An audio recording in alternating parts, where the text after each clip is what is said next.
지금 간접 투자 물건은 이제 이걸로 현재 진행이 되고 있고, 저희가 이제 계속 전속반에서 주기적으로 드릴 거예요. 간접 투자 물건이 끝날 때쯤이나 아니면 중간중간 좋은 물건이 있으면 수익률로 정해서 저렇게 드릴 겁니다. 그래서 지금 현재는 이 물건에 대해서 간접 투자를 받고 있다.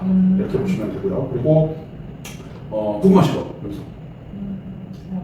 생각나면 네, 물어보세요. 네. 그래서 이제 오늘 저희가 이제 수업은 앞에서 잠깐 말씀드렸지만, 제가 올해 이제 쭉 그 전속반 이러이러한 것들을 제가 좀 나열을 했는데, 제가 올해 좀 중점적으로 해보려고 하는 거는 일단 NPL 물건 지금 진행하고 있는 여러 물건들이 있어서 NPL 물건 간접 투자, 직접 투자, 그다음에 이제 수강생분들이 원하시는 물건이 있다면 거기에 대한 물건을 좀 진행을 하려고 하고요. 두 번째는 지분 경매, 오늘 이제 수업 시간에 할 지분 경매 물건을 저희가 이제 뭐 여러 가지가 있겠죠. 아파트, 주거용 여러 가지가 있기 때문에 그때 때에 따라서 지분 경매 물건을 진행을 할 거고요. 그 다음에 최근에 다시 각광을 받고 있는 게 구축 빌라를 인테리어에서 또는 리모델링해서 단기간에 매도하는 이런 또 모델이 각광을 받고 있어서 올해는 수강생분들하고 세 가지 위주로 중점적으로 좀 해보려고 합니다. 그래서 큰 돈이 들지 않고 소액으로 간접 투자나 직접 투자해서 지분 경매, NPL 물건, 그 다음에 구축 빌라 이렇게 세 가지 정도 진행을 하려고 하니까 잘 따라오시면 됩니다. 그래서 소소하게 소액으로 수익을 일단 간접이나 직접을 내보려고 이렇게 진행을 할 거고요.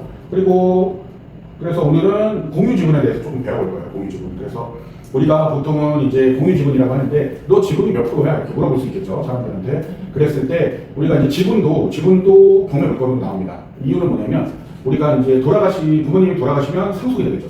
돌아가시면 자식들한테 상속이 되고, 살아계셨을 때는 증여를 하고, 그 다음에 부부간에 우리가 법원에 가서 이제 입찰할 때도 마찬가지겠지만 부부간에 공동명의로 어떤 명의를 한다든가 이랬을 때 상속이나 공동명의 이런 공유지분을 했을 때 돌아가시면 자손들이나 배우자한테 상속이 되는데, 어떤 자손의 문제가 생겨서 자식의 문제가 생겨서 그 자식에 대한 지분만 나오거나, 또는 부부간에 공동명의인데 남편분이 사업이 어려워져서 남편분의 2분의 1 지분만 나오거나, 예를 들어서 그런 것들을 낙찰을 받아서 저희가 수익 실현을 하는 거죠. 그런데 이제 그런 분들이 있어요. 이제 경매하고 마음이 아파요. 못하겠어요. 네.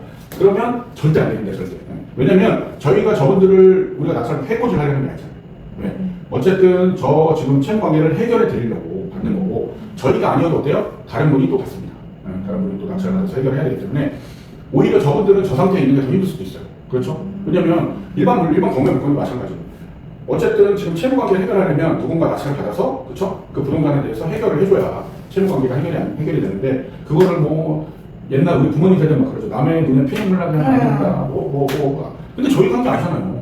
저희가 붙이겠어요. 아니잖아요. 그리고 그분들의 실수고, 그리고 저희는 어때요? 전국에서 가장 그 부동산을 비싸게 사주는 사람이에요. 얼마나 저희 아니면 해결이 안 돼요. 고맙다고 생각. 당연히 고맙게 생각을 해야죠. 저희가 그분들하고 감정적으로 하거나 아니면 불쌍하다, 아니면 그분들이 저희한테 밉다, 이런 감정을 가질 필요가 없습니다. 저희는 경매를 하려면 비즈니스로 생각해요. 비즈니스. 네. 냉철하게 이성적으로 비즈니스로 생각을 하시고 법률적인 부분을 알려드리고 해야지, 불쌍해요, 못하겠어요, 그러면 이 업을 하시면 안 돼요. 다른 업을 하셔야 돼요.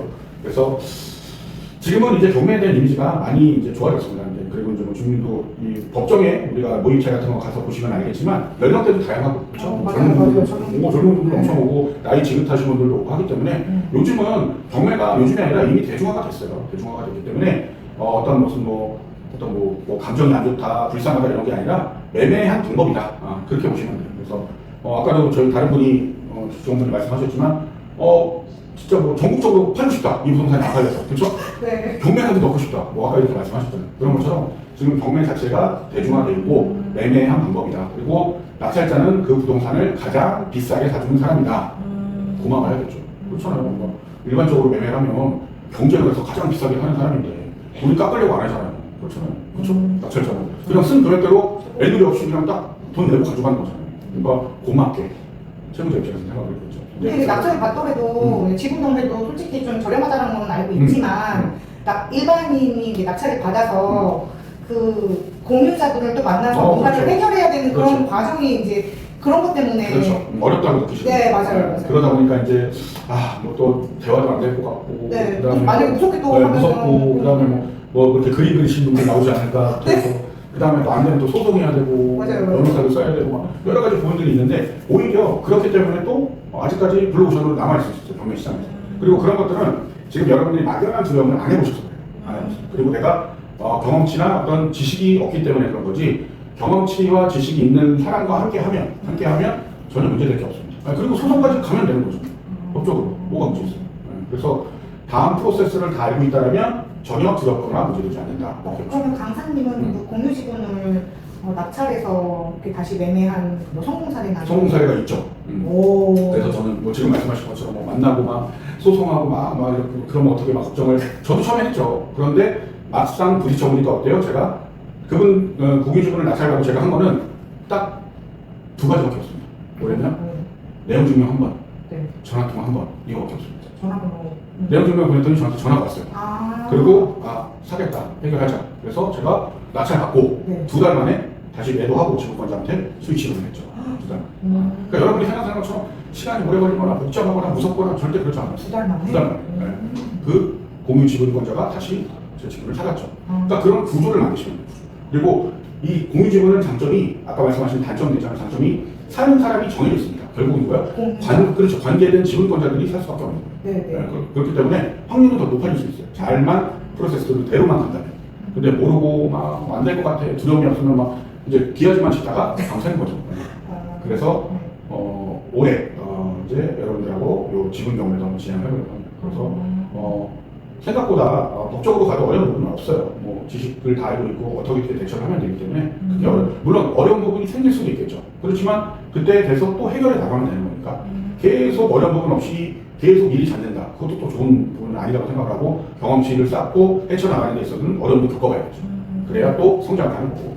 그래서 그렇지만 혼자 막연하게 하시는 것보다 전문가와 함께 하고 그 다음에 힘을 모아서 하다 보면 또 업무 분담도 되고 또 충분히 해결할 수 있다. 이렇게 보시면 되겠습니다. 그래서 이렇게 발생 사유가 있고 우리가 이제 많이 볼 겁니다. 법정 상속분인데 법에서 정한 상속분이라는 겁니다. 예전에는 우리 부모님께서 오해했던 게 뭐 장남이니까 네가 다 물려받고 집안을 뭐 기둥을 세우고 막 이랬는데 지금은 그렇지 않습니다. 지금은 아들, 딸 구별 없이 결혼을 하든 안 하든 출가를 하든 안 하든 동일하게 자식들은 동일한 비율로 상속이 되고요. 누구만 더 주냐? 배우자만 줘요. 배우자. 배우자는 왜 더 줄까요? 같이 살았습니다. 모르겠습니다. 같이 안 살아도 줍니다. 저기는 그냥 사실혼이 아니라 법률상 배우자예요. 법률상. 무슨 얘기냐? 요즘에 결혼도 많이 하고, 그렇죠? 별거도 많이 하잖아요. 네. 그렇지만 이혼을 하지 않고 법률상 배우자면 사실혼 관계에 있는 다른 분이 있어도 이분한테 주는 상속이 되는 게 아니라 이 법적인 배우자한테 상속이 된다. 그래서 여러분들 절대로 법률적으로 이혼하시면 안 된다. 이게 아직 우리나라 법은 그렇습니다. 그래서 뭐 그런 케이스도 있죠. 사실혼 관계 한 10년 살다가 거기서 돌아가셨어요. 예를 들어서. 그런데도 불구하고 그 사실혼 관계에 있던 부인분은 너무 불쌍하잖아요. 불쌍하지만 상속은 하나도 안 돼요. 안타깝게. 이 나머지 그 자식들하고 이쪽에 온 법률상 혼인 관계에 있는 배우자한테 된다. 뭐 살아생전에 직연을 하시지 않는 이상은 그럴 수밖에 없적으로는 그렇다는 겁니다. 그래서 그렇게 보시면 되고 우리가 상속인과 피상속인을 구별할 때 제가 말씀드렸죠. 어떻게 구별한다? 피 나서 돌아가시면 피상속인. 그리고 피 안 나서 살아계시면 상속인. 그러면 여기가 편하다. 그래서 만약에 이제 제일 많은 경우겠죠. 자녀분이 한 분 있고 아들, 딸 또는 아들이나 딸이 한 분 있고 배우자가 있으신데 돌아가셨다. 그러면 어때요? 아까 말씀드린 대로 배우자를 0.5 더 드리고 1점을 주고 자녀를 1을 준다. 그래서 저렇게 배분율을 보면 분수로 저렇게 표현되는 거예요. 5분의 3, 5분의 2 표현이 되고요. 그 다음에 자식 둘이다. 아들, 딸 또는 아들 둘, 딸 이렇게 자식이 둘인 상태에서 돌아가시면 마찬가지로 자녀들한테 동일하게 1, 배우자만 1.5를 줘서 7분의 2, 7분의 3 이렇게 나오는 거고요. 그 다음에 자녀가 4명이다. 3명일 경우에는 9분의 2 뭐 이렇게 뭐 그렇게 나올 거고 자녀가 4명이면 11분의 2, 11분의 3까지 가는 거고요. 그 다음에 이런 경우 있겠죠. 결혼을 하셨는데 안타깝게 자녀가 없이 돌아가셨다. 그러면 부모님한테 자녀가 없으니까 부모님한테 1을 드리고 배우자는 1.5를 준다. 이렇게 보시면 됩니다. 그리고 예를 들어서 부모님도 돌아가시고 자녀도 없다. 배우자가 다 받아야 되시는 거죠. 그리고 부모님도 없고 자녀도 없고 배우자도 없다. 어디로 가? 그럼 사회 화단은 아니에요? 그러면 일단은 형제 자매일 겁니다. 형이나 동생이나 오빠나 누나 뭐 형제 자매한테 일단 가겠죠. 그리고 형제 자매도 없다. 그러면 누구한테 가요?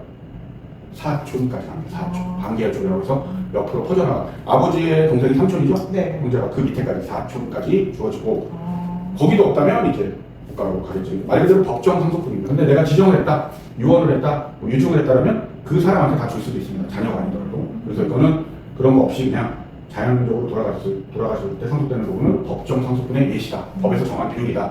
이렇게 보시면 되고요. 그리고 우리가 아까 말씀드린 대로 피상속인, 피난서 돌아가신 분을 피상속인, 그 다음에 살아계신 분, 재산을 상속받을 분을 상속인이라고 하는데, 자, 상속 개시일은 우리가 뭐라고 하냐면 등기하지 않아도 언제 실제로 돌아가신 날, 네, 아니면 실종되셨는데 실종 되신 날이 아니라 실종 선고를 받은 날, 이때가 상속 개시일이라고 해서 우리가 등기부등본을 보면 등기한 날과 상속일이 굉장히 차이가 많이 나는 경우도 있습니다. 그 뭐냐, 예전에 돌아가시지만 상속 등기를 늦게 한 거예요. 또는 안 한 거예요. 안 하다가 어떤 이유에 의해서 채권자가 하거나 상속 등기를 늦게 했을 때는 그렇게 차이가 나는데, 상속 개시일은 사망하신 날이나 실종 선고인 날로 소급해서 그렇게 간다. 네, 라고 보시면 되겠고요. 그리고 등기하지 않아도 돌아가신 날로 상속이 바로 된다. 이렇게 보시면 되겠습니다. 우리 경매에서도 등기하지 않아도 잔금 치르면 소유권 취득하듯이 마찬가지로 여기도 상속 등기를 하지 않아도 부모님이나 아버님이 돌아가신 날, 사망 선고를 받은 날 또는 실종 선고를 받은 날이 내가 상속인이 바로 된다. 이렇게 보시면 됩니다. 법률적으로. 그래서 등기하지 않아도 상속, 그 다음에 경매 이런 것들은 잔금을 치르거나 돌아가신 날이 상속 개시가 된다. 갑자기 생각났는데, 그럼 부모님이 돌아가셨어요. 그 형제가 둘밖에 없었어요. 그러면 이제 아파트 뭐 갖고 계시는 거를 이제 이렇게 그러면 상속을 받는 거잖아요. 그렇죠. 그럼 등기를 한 다음에 상속 등기를 한 다음에 이제 매매해야 되나요? 그렇죠.